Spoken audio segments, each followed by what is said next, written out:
You made me.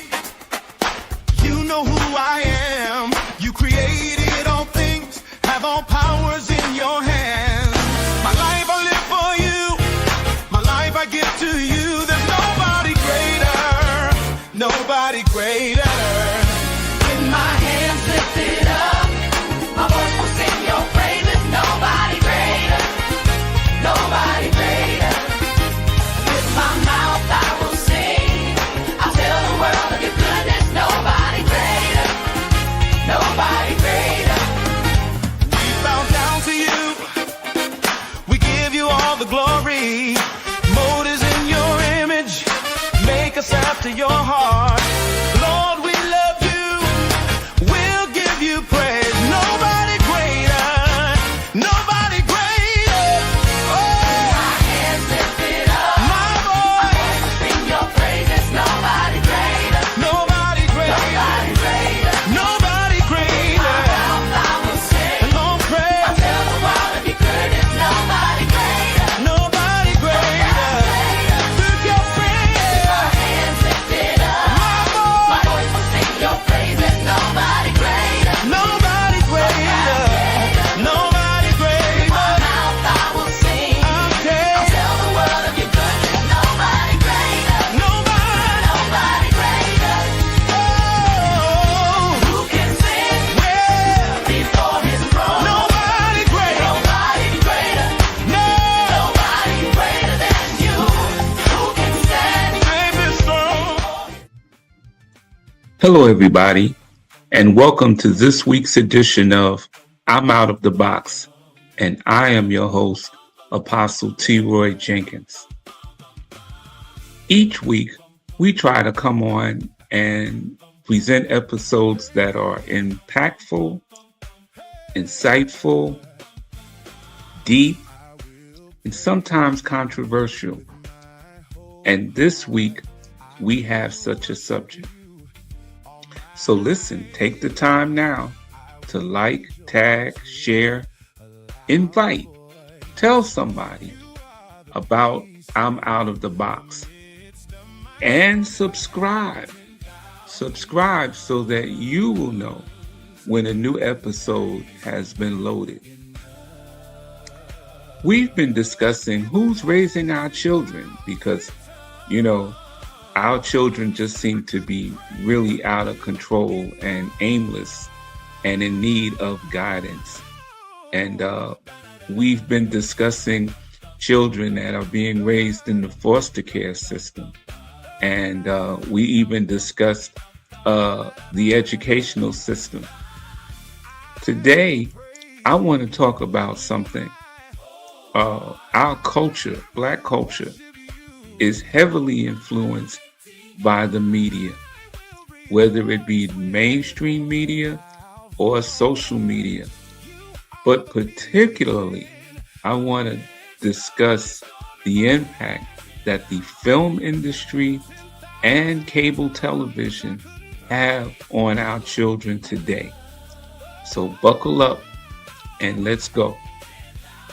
Today we have a special guest, and he's going to be adding to this discussion. It's Bishop D. Elias Lodeholt. Yes, I'm so used to just calling him Bishop, but he's going to come on with us. He's our special guest, and so let's bring him on. Bishop, God bless you. Bless you, Apostle. Glad to be here. Good to see you all this evening on Out of the Box. An honor and a privilege to be on the podcast today. Looking forward to a lively discussion. Thank you for thinking enough to have me today. Yeah. Listen, I got to ask you a question, man. Yeah. What does the D stand for? Dwayne. Dwayne. All right. So everybody, the D stands for Dwayne. Okay.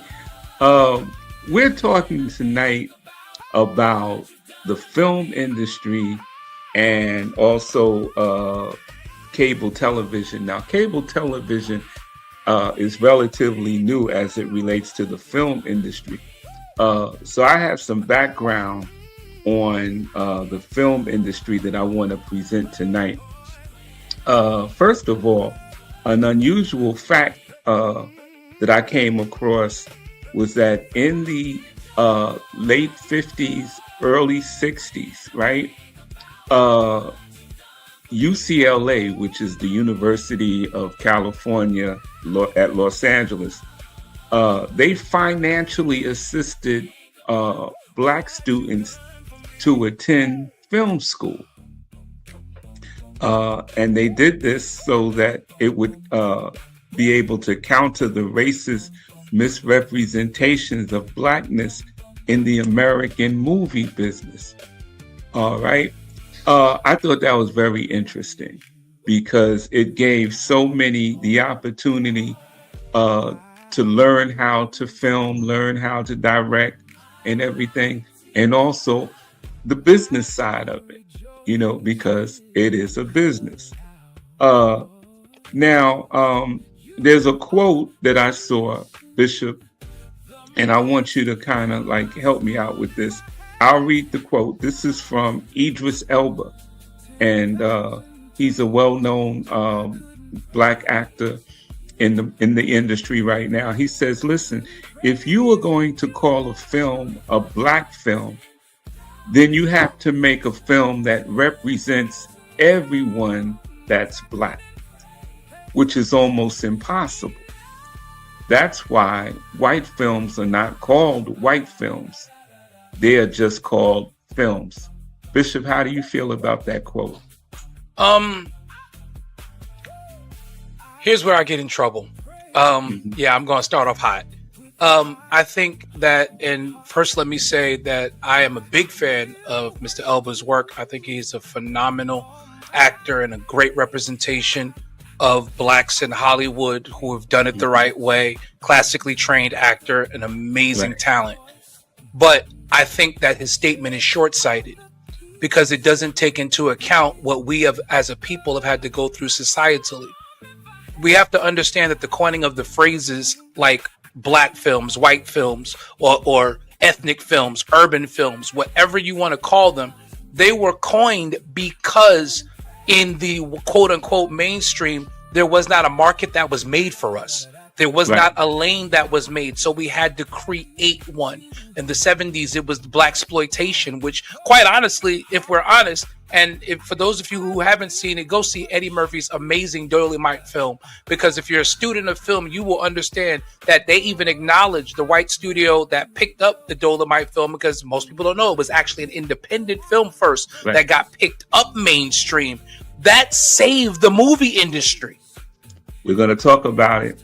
It saved the movie industry. So it's important for us not to be, and again, I recognize that we're in a different age. It's 40, almost 50 years later since that era, but we cannot discount the fact that even in 2026, there is a distinction made in Hollywood between films that are made for what we would call urban audiences. And for Idris, who has made most of his money, let's be honest, in urban films, because before he was mainstream, Tyler Perry was casting him in films when nobody knew who he was.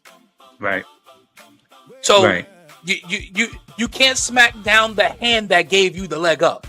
It was a Black filmmaker, a Black producer who at that time made nothing but Black films. Those Medea movies and movies like that, those are Black films. That's what made you the mainstream actor that you became. Black dollars, Black audiences. The mainstream didn't go see Daddy's Little Girls. Black audiences did. Black audiences. Well, you know, one of the things about Idris Elba and others is that he is I believe he's from London. Yes, but he has Nigerian Nigerian parents. But I believe he grew up in London. Correct. And you know, I first saw him on The Wire. You know, and we're going to talk about The Wire even tonight. You know, and you mentioned something that I was going to go into later on, but I'm glad you brought it up. In 1969, and that's, you know, not that long ago. To me, it's not that long ago. Hollywood was in a decline. You know, Hollywood was just making musicals and big budget, action films, but it was in decline. Nobody was going to see the movies as much, and the old studio system was failing. TV was on the rise. People were interested in watching, television, and the film industry was in trouble. People wanted to see more, but Hollywood was incapable. Even financially, Hollywood was losing a lot of money. So I don't know how or what, the genesis of it, but somebody in the industry decided to, do Black exploitation movies, like Shaft and Superfly and Truck Turner. I'm trying to think of these movies off the top of my head. And it brought in, that genre of even Sweetback. Sweetback was one. And you mentioned Dolomite. These movies, Coffee, Foxy Brown, Cleopatra Jones, they literally saved Hollywood. Black audiences, yearning to see themselves on the screen, their stories, their culture, their language, and of course, Hollywood didn't mind being told, that they were the devil. The white man lost in the Black films. He was the enemy. He was the evil doer, and they didn't mind that so much because they were being paid. They were getting money. Hollywood made a lot of money on Shaft and these type of movies. And the term Black exploitation was coined by this man, Junius Griffin, and he was the president of the NAACP in Beverly Hills. And he said, now listen to this, he said that this genre was proliferating offenses to and against the Black community by perpetuating racist stereotypes of inherent criminality. So in a lot of those films, now of course there were some that told wonderful stories, but by and large, the pimp game was a major topic. The drug game was a major topic. Violent crime and other, the underbelly of the Black community was being shown. And so Bishop, that's all very true. Mm-hmm. Yeah. And movies like Superfly and the Mac, wow. I admit I have the DVDs. I sure do. I have the DVDs. Mm-hmm. I think that there is a fine line that we have to draw. And while I totally understand the mood of the country, as well as our fight for civil rights during the time that these films were coming out, as you see over the years, these films have become cult classics. And, we have to put ourselves into the psychology of the situation, as opposed to just looking at it through the narrow lens of the fact that, it seemingly glorified certain aspects of our community that weren't the most glorious. Let's put it that way. The reality, and I said this to you in our text conversation leading up to this broadcast tonight, and for those of you that are out there that are watching, I even challenge you to share in the comments. What are your thoughts about some of the things that we see where it comes to those things? Because my challenge to that thought process is for a lot of people who went out to see those films, especially because make no mistake about it. Yes, those movies made money. Those movies made and helped Hollywood stay afloat. But it was the Black dollar that made those movies great. So it wasn't like it was mainstream white America that was going to see these movies. It was our even though they did.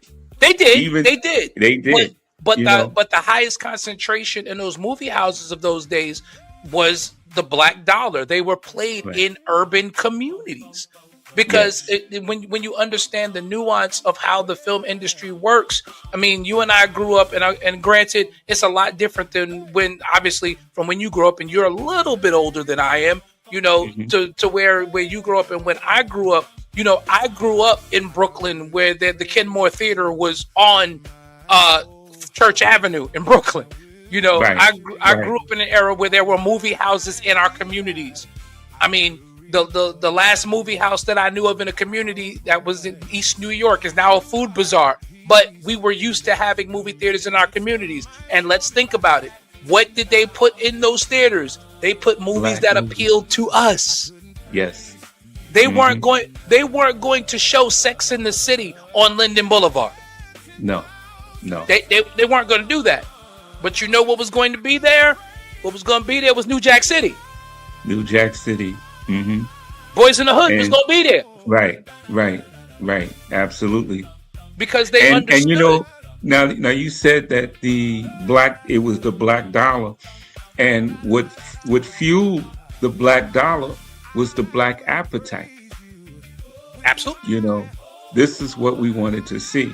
And in later episodes, as we talk about the music industry and even sports, I gotta get you when we talk about sports. You know, our appetite for these type of things is what fueled the market. You know, it's supply and demand. Absolutely. What do Black people want to see? Well, let's give them Superfly. Let's give them the Mac. Let's give them the Mac. Let's give them Shaft. Yeah. And Shaft to me was a little different, and we're going to move on in a minute. But Shaft to me was a little different because I guess I was maybe 10 or 11 when Shaft came out. We're talking about age, right? And the opening scene when he comes out of that train station and he walks across the Times Square area, right? We can talk about Denzel's walk. We can talk about others, you know, that had, you know, iconic walks. But that walk, that Shaft, man, he made Richard Black Roundtree people killed proud. that. Yes, shout out sir. to Richard Roundtree. Yes. Shout out Yes, to Richard sir. Roundtree. Yes, sir. He really, you know, because it was, you know, it just filled us with pride to see him move like that, you know, on the big screen. And you know, there was no VCR or DVDs back then. You had to go, if you wanted to see Shaft, you had to go see it. And to see it like that on the big screen, it just, you know, and that was the difference, because it filled you with pride. Now, on the other hand, Hell Up in Harlem and you know, all of that showed the underbelly, that showed the rough side of Black life. And I guess, you know, Bishop, we needed to see that too. What do you think? I absolutely agree. I like to look at Shaft as a study in paradox. The character was unique. Obviously, Richard Roundtree, again, shout out to Richard Roundtree, the wonderful actor who played Shaft in all of those films. But the study in paradox is this: Shaft was cool enough to appeal to us as young men that we wanted to be like him. But he was the anti-hero as well, even though he was on the right side of the law. He wasn't afraid to color outside of the lines. He upheld the law. He stood for what was right, but he would do whatever it took to get his man. Yeah, he did it his way. Right. And that's the study in paradox. That's something that we, as quite honestly, from the psychology of it, as African-American men live with every single day. We want to do right. We want to live right. We want our shot at the American dream. But we do also realize that society is not going to accept us the way we are. So we've got to be comfortable enough to be ourselves, but yet still be inherently good at the end of the day. Shaft So I was think attainable from a I psychological think what you standpoint. I think what you just was saying, what a nugget out of what you were saying is that we had to create, and I'm talking in reality now. I'm not talking about in film, but we had to create uh, a system based on what was left to us, Yes. because we were not able to do things on our own. I mean, and I think it was Malcolm that said in one of his speeches, he said, he said everything that you do in your community, the white man controls. He said you can't even sell your body on the street corner without the white man having control. And I'm paraphrasing, but which it really, it speaks to where we are. And I'm going to move on to cable television in a minute. It speaks to where we are now. In order for us to make money, we the more controversial we are, the more we show of the underbelly of the Black community. That's the popularity. That's what gets the dollars. Because if there are very few. I think you can name the love stories on your hand. But ones that get traction. The ones that get traction anyway. Right. Because I've seen a lot. I mean, I love film, and it's one of the things that I actually studied in school. This obviously. Media and media arts is my field. So, Okay. and it's beyond podcasting and live stuff. I studied film in school. I made my first short film when I was in high school, literally in 11th grade. So, Okay. got an A+ on that project. My teacher was blown away by just my eye for it, because it's something that is just telling stories has always been an inherent passion of mine. So my wife, she laughs at me because we'll watch a movie together and I'm picking the movie apart as we're watching it. I think we're married to the same woman because I do the same thing. And she's like, "Can you just watch this movie?" I'm like, "No, because this doesn't make sense." And it's telling the story arc. And she's like, "Oh God." I'm like, "Well, I mean, you're married an artist. What do you want?" I'm a preacher, but in my heart of hearts, I'm an artist. Right. So, I mean, you got to understand that. But with that, the fact of the matter is, where it comes to that, I think that a lot of the stories that we tell are realistic to our standpoint, to the urban upbringing that many of us had. And so it's easy for us to fall into those, because those stories are what, unfortunately, our communities relate to. Is it a case of life imitating art, or does art imitate life? Or is it a confluence of both? Because the reality of it is, I'm sure you could, if you go to those blaxploitation movies, Apostle, you can look at those movies and see characters that were representative of people you knew in your neighborhood growing up. Right. So, there's that familiarity that comes with it. Well, now, okay, now if you say that, right, then you have to talk about films like Friday After Next, which brings this point in, that in order for a movie, any movie, to be popular, there has to be an exaggeration. Oh, absolutely.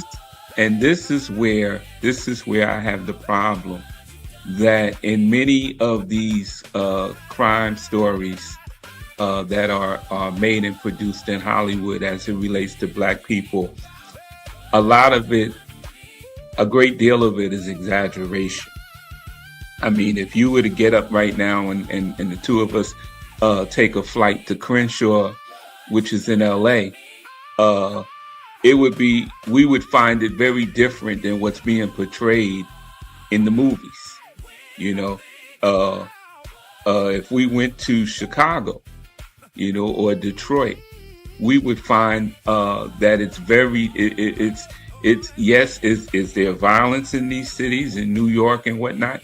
Yes, but I think that to make the film, as popular as possible, I think there's an exaggeration of the characters. What do you think? I do think that there is a stereotype that does come with certain cities. I'll just use one of the examples that you made from the city of Chicago. Obviously, in its final season now is a show called The Chi, which I'm a fan of. I Yes. think Lena Waithe has done a fantastic job with that show. I'm a big Mm-hmm. fan of it, but it just seems like there's nothing but gunshots and people dying in that show every week. Right. Every week. Now, And we now, listen, I let me throw this in there. I'm so glad that Nuck is dead. Oh my goodness. Did you Wait! I saw it, but I don't Okay. know. I don't know if other people saw it yet. Y'all don't listen. If you have not watched episode 5 yet, get off. Come back after y'all watch Come back episode after- 5. No right. spoilers. No spoilers. Right. But okay, so we got to edit that out. But listen, yeah, it's and some of it, Bishop, is extremely, and I'm not just talking about the shot, but again, some of the attraction to us is the shoot 'em up.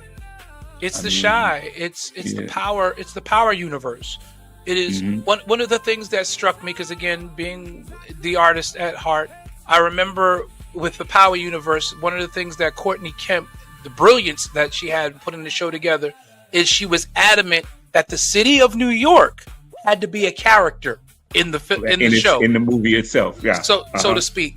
And when you look at the imagery of the show, I was drawn to it because that's the New York I know. That's where I grew up.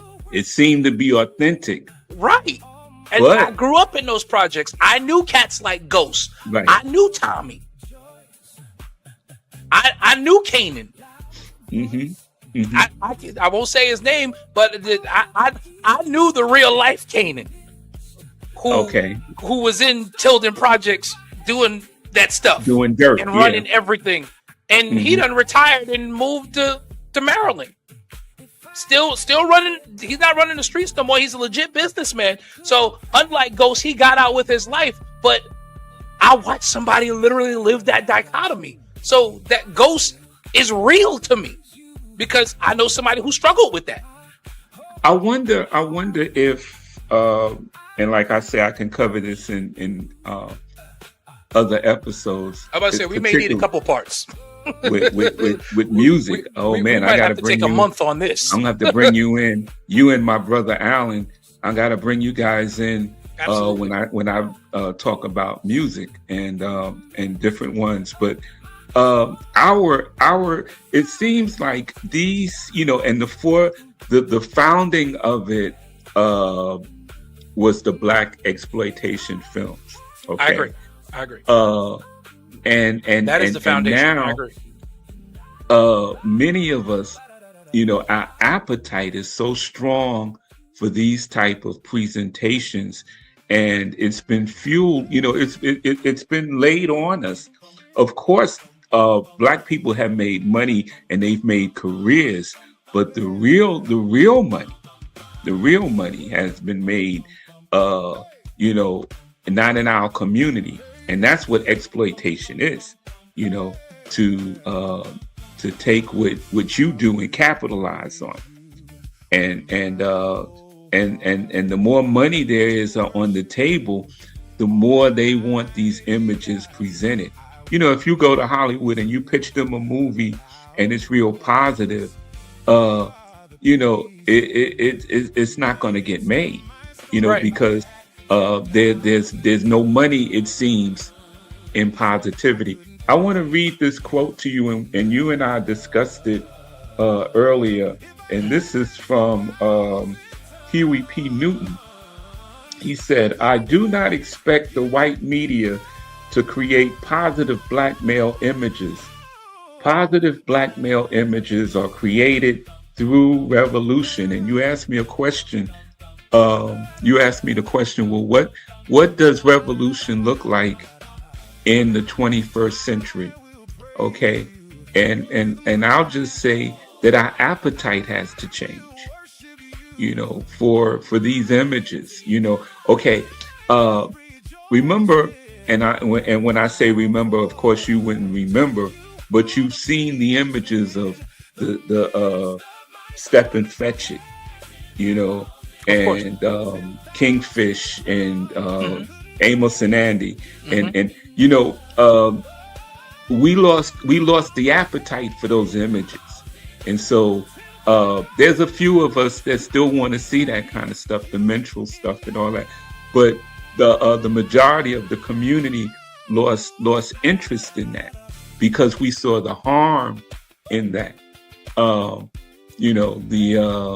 The mammies and different characters that were presented to us. And so now I think the revolution has to be in the 21st century that we lose the appetite for seeing the pimp game and the drug game, and the shooters. We have to lose the appetite for that. I think that that's true to a certain extent, but I also think that it is important, and again, going back, staying modern with it and appreciating what Courtney Kemp did with the Power franchise.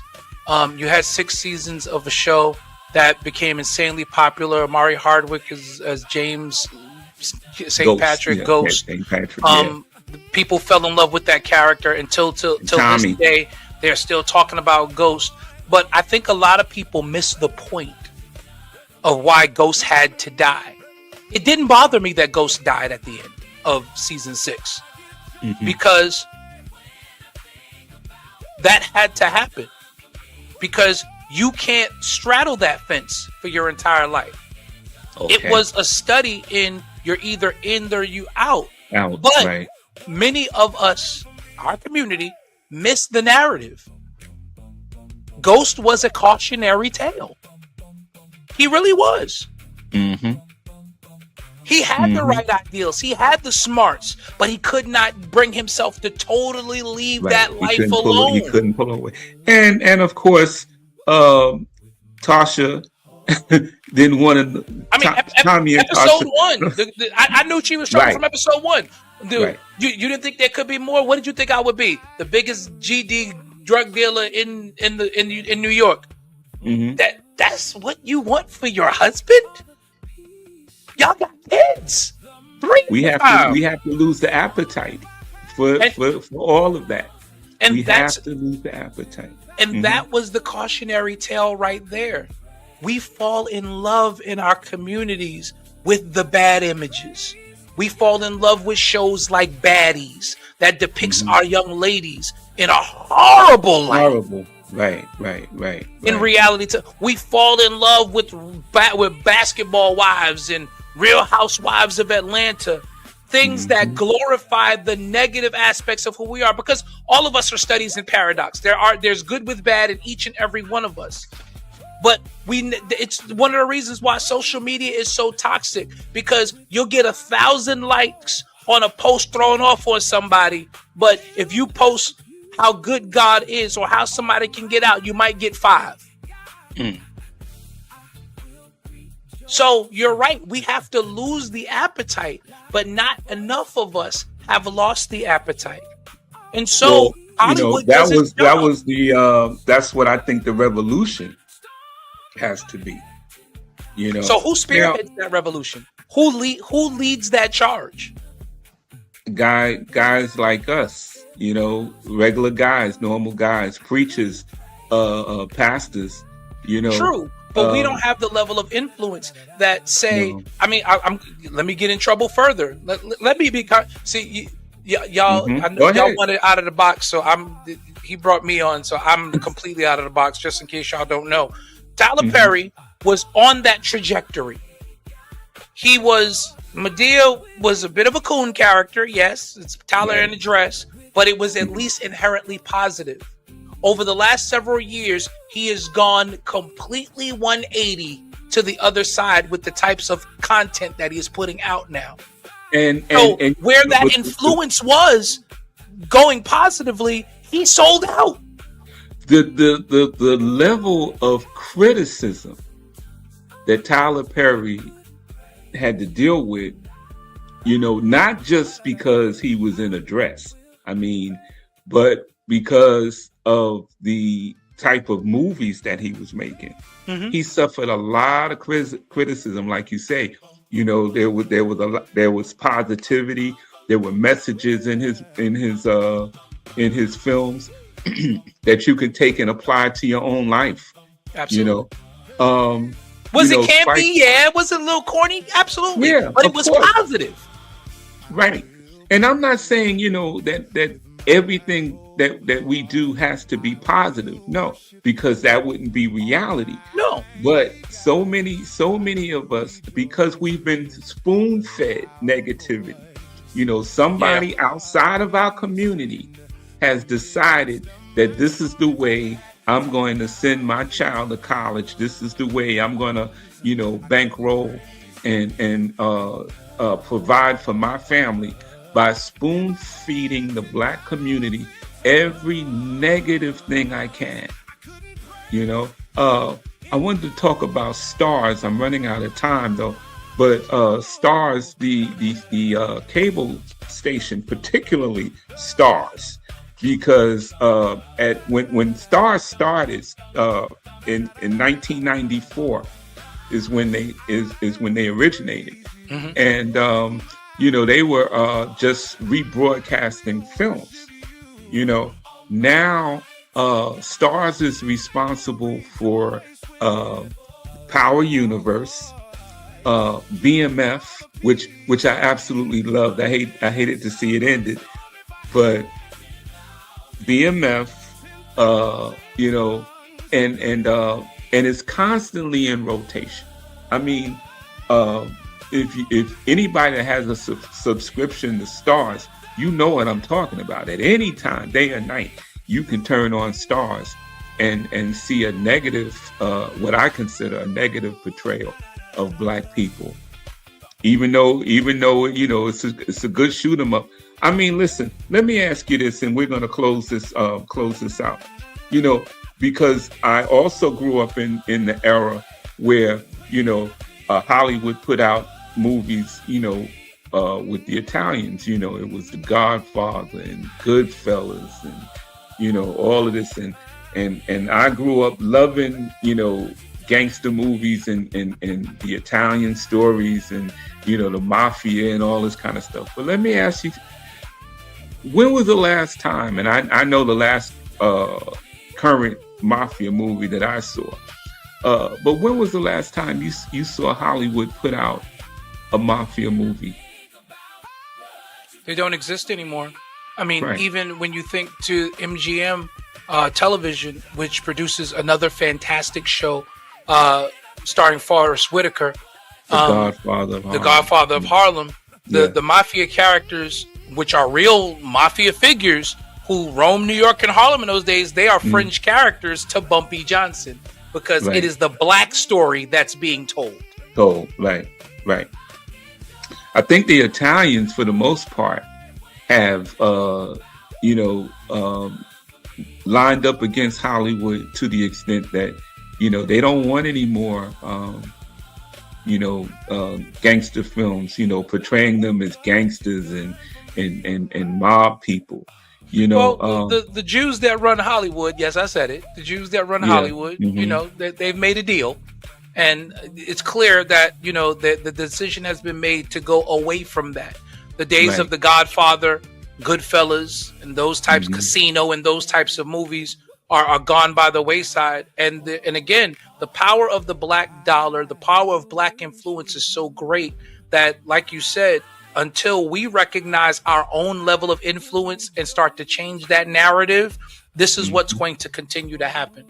And I agree, but it's going to take more Black filmmakers, because they'll give us the money to make. They'll give John Singleton the money to make a Boys in the Hood, but when John Singleton made Rosewood, which was a positive Black story, right, it didn't get the buzz that Boys in the Hood got. Yeah, they didn't get the push. You know, and Sinners, excellent movie, and you know, And they shout tried to out to downplay that. yeah, yeah, Thankfully, our people and enough of mainstream, you know, America saw Sinners and saw the artistic value in what Ryan Coogler did with that film. And of course, Right. shout out to Miles Caton, nephew, great Mhm. job. Archbishop Figueroa, Ashton yeah, Crow's grandson. You know, shout out to them. And enough of mainstream America got behind it that it was on the Academy Award rotation and things of that nature. You know, I still think Eddie Murphy got robbed not winning Best Supporting Actor for his role as Jimmy Early in Dreamgirls. Dreamgirls. But you know the he was story fantastic. behind that.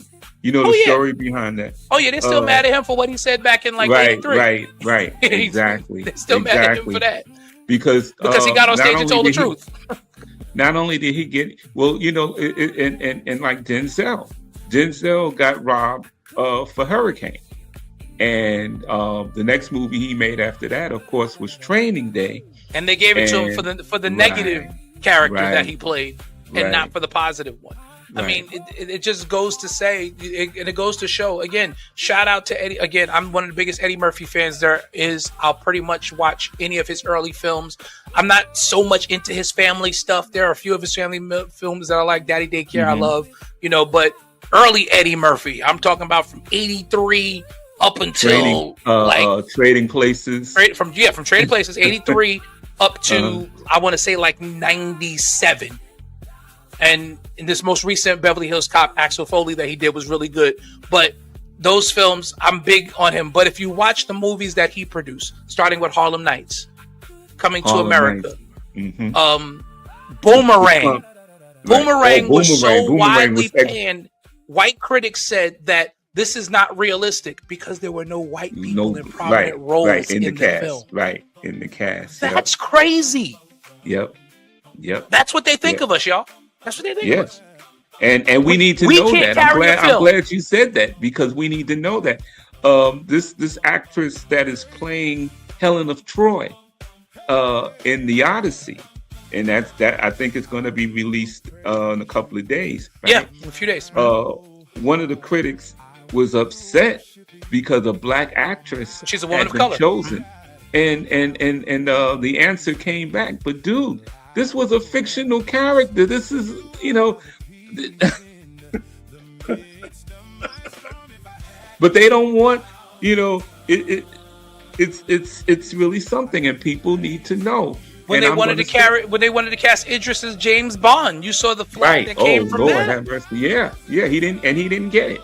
He didn't get it, and they're not going to give it to him. No, But I think he would have been excellent. absolutely.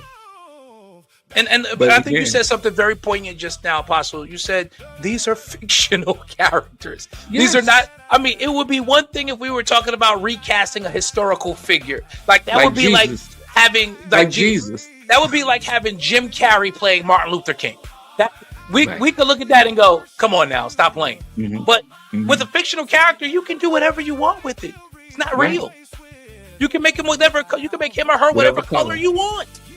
I mean, this guy went in. He said, you know, Helen of Troy had the face that launched a thousand ships. ships. Yeah, but she was not. Why couldn't real. she be a beautiful black woman? Why not? And he said, "Oh, nothing against the," and he called the actress name, and you know, I can't pronounce it. I'm not going to try tonight, but yeah.